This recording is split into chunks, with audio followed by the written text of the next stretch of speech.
What if resolving life has nothing to do with winning, conquering, or understanding everything? What if true resolution isn't found out there in the world, but in how we relate to what we feel inside? This video is about a man. But not a hero, nor a genius, nor an enlightened one. An ordinary man. Who made uncommon choices. Who decided to stop while the world kept running. Who traded haste for presence. Who stopped fighting against life and started dancing with it. There's something curious about the way we admire those who seem to have figured life out. That expression floats around like a sacred, almost mythical compliment, but no one knows exactly what it means.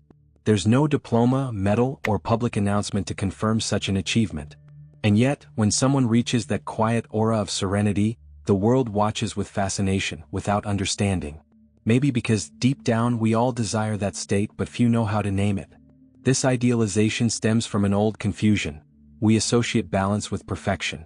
We imagine that someone at peace with themselves is someone without problems, without conflicts, without dilemmas. An almost ethereal being floating above everyday mediocrity. But balance isn't the absence of movement. It is, as Aristotle said, the art of finding the middle ground between extremes. And that takes more courage than one might think, because living in the middle means giving up the excesses that feed the ego. First comes the myth, then the man.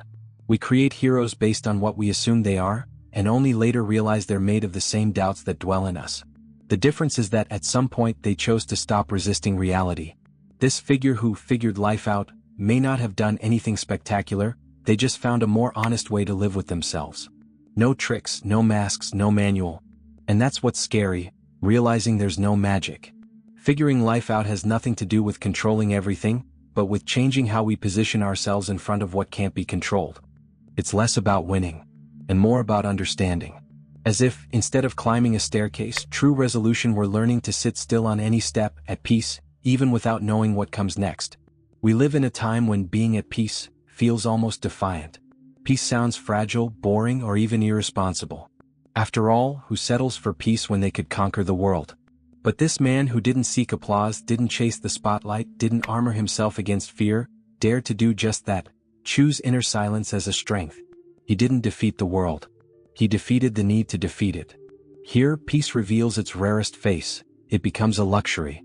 Not the gilded luxury of magazine covers, but one conquered only from within, after dismantling castles of expectations.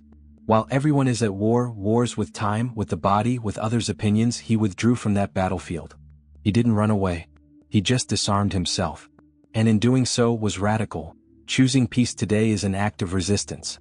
To do so, he had to let go of the traditional script for success. The one that dramatically dictates what we should desire. Achievements, fame, ever bigger goals. But he stopped following that script. Not out of failure, out of clarity. He understood that the script wasn't his. That there was an inner world begging for another story. And he had the courage to listen, even if that meant disappointing society's expectations. And maybe that's why they called him wise. Because he realized that success without peace is just glorified agitation. That the true conquest lies in no longer needing to prove anything. And that soul rest isn't the end of a journey, but the beginning of a more truthful life. As Nietzsche wrote, "He who has a why to live can bear almost any how." There's something deeply subversive in the act of stopping. In a world that glorifies speed, exhaustion becomes a badge of honor.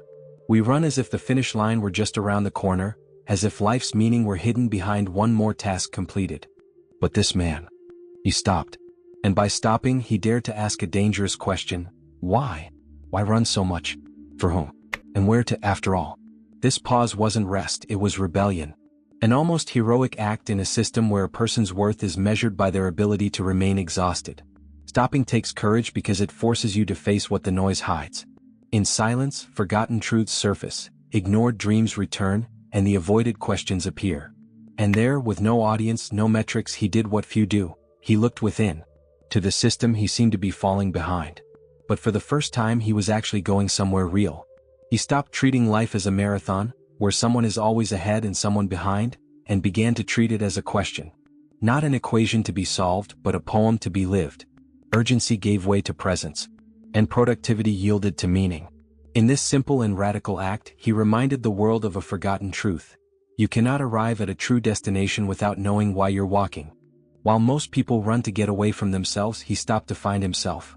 Life feels like a battlefield. Who has more, who does better, who gets there first. From early on we're trained to compete and winning becomes an obsession. But he changed battlefields. He stopped aiming at others as enemies and turned his attention to the real adversary, the ego. He realized that while he fought outwardly, he was losing silent wars inside. This change wasn't simple. It required unlearning the logic of confrontation and facing what everyone avoids, the fight against his own illusions. The ego screams, demands applause, wants to be right. But he chose silence. Chose to observe without reacting, to let go without needing to prove anything. And with that, he began to win invisible battles, the kind that don't earn trophies but bring freedom. Defeating oneself is a war of a different nature. No audience, no headlines, no prizes. But there's a rare kind of peace that only arises when we no longer need to impose ourselves. He discovered that the greatest act of strength is not to strike back. That there's more greatness in yielding than in dominating. That true power isn't control. It's awareness. And so, competition became compassion. Nietzsche said, peace is a virtue of war. Not war against others, but against the inner tyranny that makes us react, judge, flee. By choosing that war, he opted for a solitary and transformative path. For a long time he believed the obstacles were outside. People, crises, the system. But over time and with pain, he discovered that the greatest saboteurs weren't in the world. They were inside. The insecurity that paralyzed, the pride that distanced, the fear that imagined monsters greater than they were. The true enemies wore no uniforms. They used his own inner voice. This realization was the beginning of the descent. Because, contrary to popular belief, the real journey isn't a climb to the top. It's an immersion. A descent into the self, to find what was buried, denied, forgotten. It's not pretty. It's not heroic. But it is necessary. And he accepted the descent. And in it, he faced the ghosts, unfiltered, without distraction, without armor. Insecurity wasn't lack of skill, but excess of comparison. Pride, a disguise for the pain of not being accepted. Fear, a reflection of every time failure meant punishment. By bringing light to those shadows, he began to understand. Not justify or condemn, just understand. And with that, he also began to free himself. Because what is named no longer rules as powerfully. He stopped running from his own darkness. And in doing so, discovered that courage isn't the absence of fear. It's the decision to keep going even while trembling. And maybe that's when he began to resolve himself. When he realized he no longer needed to protect himself from himself. True maturity is when we become a safe home. Even for our hardest parts. There's a persistent fantasy that a balanced life is a controlled one. As if the secret lies in taming the unpredictable, silencing discomfort, keeping everything tightly reined in. But he learned something else. Chaos is not the enemy. It's rhythm. And like all rhythm, it requires listening, not domination. Instead of trying to eliminate chaos, he decided to dance with it, and in that gesture he created a new kind of order. This choice wasn't passive.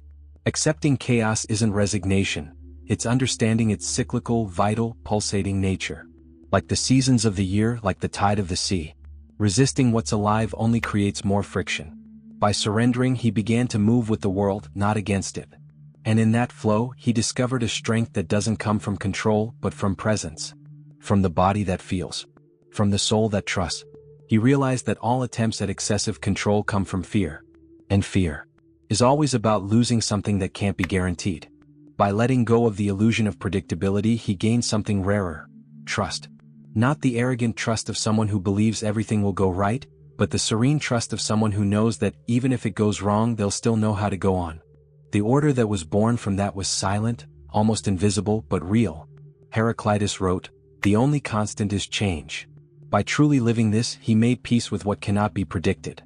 And in that dance with chaos, he stopped falling. Because falling requires resistance. Those who dance simply adapt to the next step. There comes a moment when the search for life's meaning becomes a burden. He felt that. For years, he chased answers like someone running after mirages. Each new theory seemed promising, but none satisfied. Until something changed. He realized that the problem wasn't the absence of meaning, but the obsession with finding it. So he stopped searching. And finally began to live. This shift wasn't cynical or nihilistic. It was lucid. He understood that life isn't an equation to be solved, but an experience to be felt. There is no magic formula that can encompass the complexity of existence. The attempt to fit everything into a why is a sophisticated form of control, and by letting go of that, he made room for something more precious: presence. Presence is what remains when the desperate questions cease. It is being whole in each gesture without demanding guarantees. He began to relate to the now like someone observing a painting in constant motion. Sometimes beautiful, sometimes chaotic, but always true. And that was enough. Life no longer needed to make sense, it just needed to be felt. The moment became the temple. By stopping the search for meaning, he found the freedom to simply be. No script, no mission, no performance. Being present became his greatest meaning. And maybe that's the secret of those who have figured life out, realizing that it didn't come with a manual, but with presence. And that, in itself, is more than enough. Words began to lose importance. Not because he stopped valuing communication, but because he understood that most of what is said only serves to fill uncomfortable silences. And he began to value silence. He started speaking less, not out of shyness but out of wisdom. He learned that there is far more clarity in an attentive gaze than in 1,000 anxious speeches. Observing became a habit. Not just observing others but himself. Automatic reactions, triggers, impulses. He began to see all of it with the gentleness of someone who doesn't judge, only watches. And in that state of awareness, he found a peace that needs no explanation.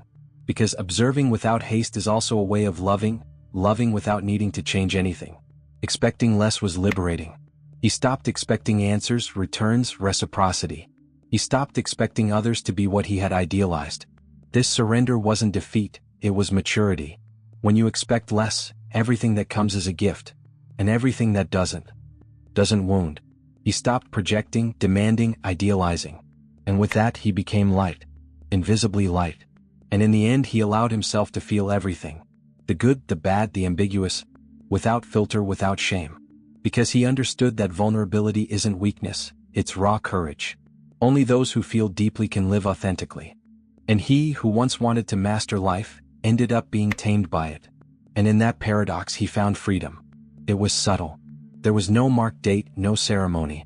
One day he simply stopped fighting against time, against people, against his own feelings. He stopped resisting. Like someone dropping a sword after years of a useless battle. There was no one left to defeat, nothing to control. Life stopped being the enemy. It became flow. And he became part of that river, no longer a stone trying to block it. This surrender wasn't giving up. It was understanding. Understanding that most suffering doesn't come from what happens, but from the refusal to accept what happens. He stopped wishing the world were different and began to adjust to the world as it is. By doing that, he stopped struggling against the inevitable, and that, paradoxically, gave him power. The rare power of being at peace even in the midst of the storm.